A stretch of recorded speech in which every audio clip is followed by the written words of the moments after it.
Let's talk about you and your money. We're talking to the folks from Marine Credit Union. They deal in money every single day. Aaron McCullum is here. He's a community lead and financial advisor. We've got the CEO, Tom Canothi. Am I saying that right, Tom? Tom Absolutely Canothi? perfect. I don't want the CEO. You don't want to screw up his name. You know, he's the big guy. So we did a coin flip to see who's going to get the first question. Actually, no. So Marine Credit Union has been around, and I found this out just now. WRJN has been around for 99 years. You guys are pretty close to that. 94 years. Yeah, we started in 1931. A group of postal workers up in Eau Claire, Wisconsin got together and pooled their money to lend back into the community, and that was the origin of our credit union. And later it became a teachers credit union in La Crosse, a bunch of educators. And then through a merger, we teamed up with the Mercury Marine, which was known as Marine Credit Union, over in Fond du Lac in the mid-90s. They moved to La Crosse, but we took their name, and we've been Marine Credit Union ever since, and it serves us well. But, yeah, 94 years and counting. And I heard that because our alderman, Jens Jorgensen, told me his dad worked for Mercury Marine, and he said that's where it came from. Yeah, we still have over 3,000 members that are employed or were employed at Mercury Marine, so it's our legacy. You know, it's really interesting, I found out, that back in the early days of this country, banks and so forth, they printed their own money. When you went to get your money out of the bank, they printed it. And it was legal. And maybe some states wouldn't accept it. Maybe some would. But could you imagine printing your own money? That's great. You need some, you print it. And it was legal. This is back at the beginning of our country. Obviously, you guys don't do that anymore, do you? Yeah, we don't go back that far, and we certainly don't print our own money today. Just checking, because people might be interested, and I just want to make sure we're on the up and up here today. All right, well, let's talk about a few things here. Christmas is coming up. End of year is coming up. And we hear these stories every year about January comes and people just got themselves so into debt. They're buying Christmas presents. They're just money's flowing. They feel good. They're giving out money to everybody. And then when everything calms down in January, they got to pay the piper. I always thought it was easier and cheaper to get a loan than pay off a credit card with 20-some% interest. Because Al Capone didn't even charge 27%. But now that's credit cards do, and people get into debt, and it's very difficult to get out of debt like that. Is it cheaper just to get a loan? Well, I think there's really a bigger issue here about spending for the holidays. And I always tell people to think about three things. Start with a really detailed budget with a list of people and keep track of who you're buying and what you're buying and what you expected to pay for each of the gifts for each of the people. So that's step one. And step two is keep an eye on the debt. Like you say, credit cards are high interest. I suggest you either use cash or a debit card so that you are more aware of the money you're spending, and really think twice about all of the buy now, pay later programs out there. As you said, February and March come along and all of a sudden you're swamped in debt. So the last piece is really starting that dedicated Christmas savings account where maybe you put $5, $10, $20 a month in there for a few months and use that for your Christmas spending so that January, February rolls around, you're feeling good about your Christmas spending and you feel good about the gifts you made rather than feeling shameful or underwater and under debt. I was going to mention that because when I was a young whippersnapper and I got my first account in my financial institution, I opened up a Christmas Club account at the beginning of the year where you put whatever, $5, $10 in, and the end of the year, they make the last payment. So instead of making 12 payments, you make 11 payments, whatever it was, and they make the last payment for you, which to me, wow, they're going to make the last payment. And you get a check at the end, and that was what I bought presents with. They still have those Christmas clubs? Yeah, there's still Christmas accounts all over the place, especially in credit unions and community banks. We're kind of known for our dedicated savings plans, and people use them, especially grandmas. And at the end of the year, here's the money. Here's my money I'm going to buy presents with, and when it's gone, it's gone. But that's not a bad idea. Now, I did speak to someone a while ago, and they said, well, we don't pay the last payment anymore. We give more of an interest rate. and that's how we do it now. But to me, it was like, I'm getting a free payment. I can't believe, how do they make money at this bank? They were suckers. And it was really good. And I did it for years, the Christmas Club account.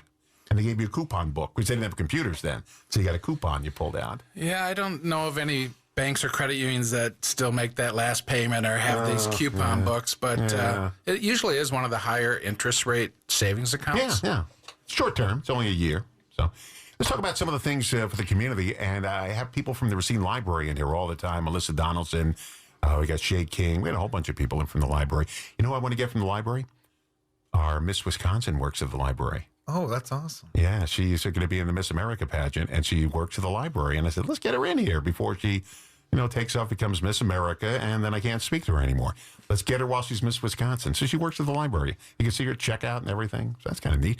But you're involved with some of the programs at the library, right, Aaron? Absolutely. We love our libraries, and we're so grateful for the Racine Library. We do a series of financial empowerment workshops where each session we're diving into applicable real-life topics, and we have great conversation and provide a safe and fun environment to have meaningful conversation and good resources to follow.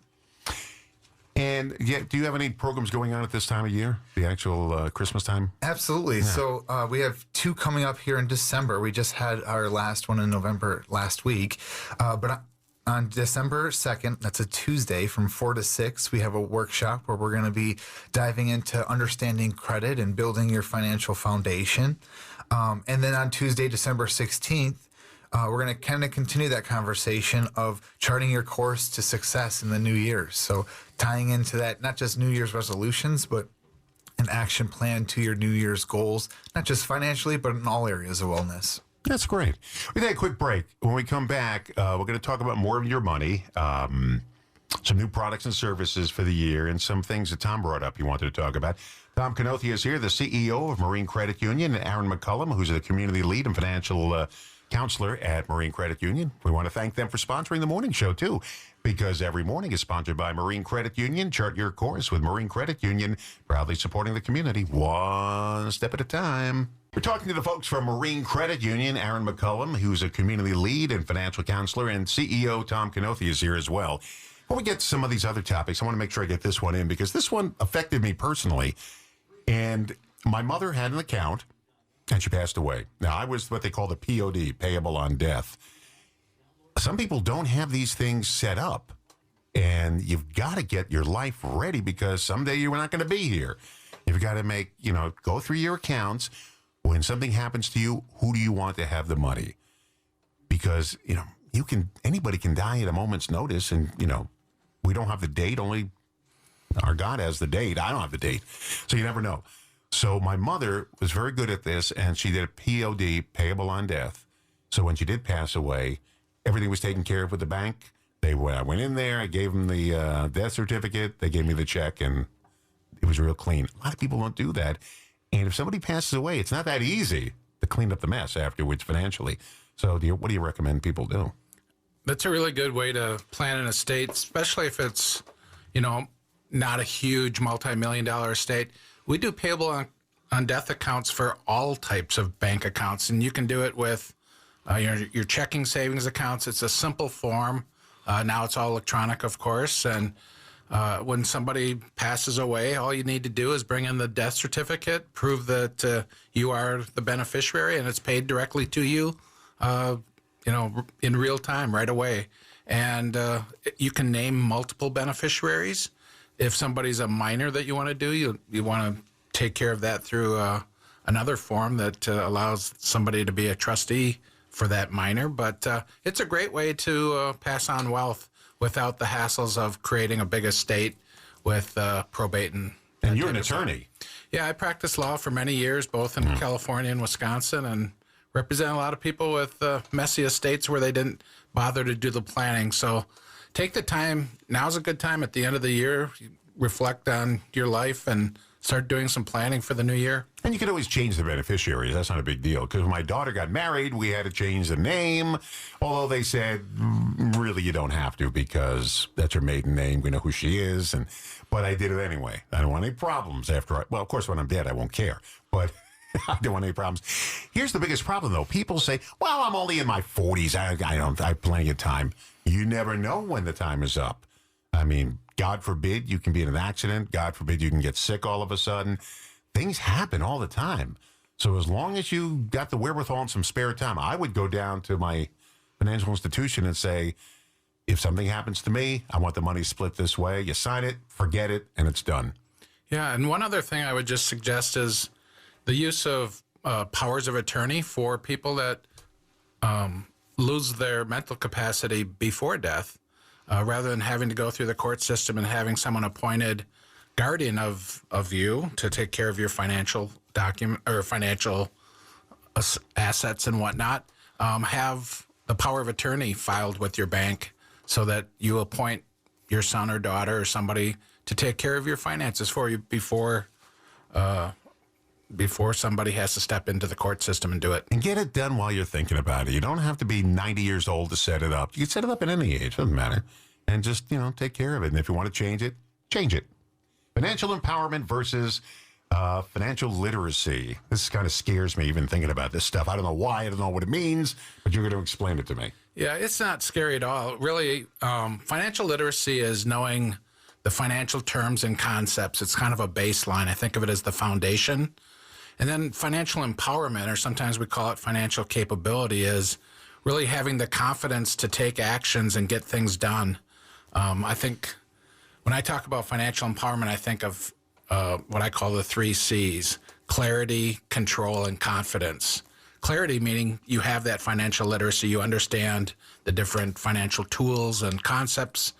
Control is taking control of your situation, taking some action, putting together a budget, or taking the steps to change your accounts around and get them the way that work best for you.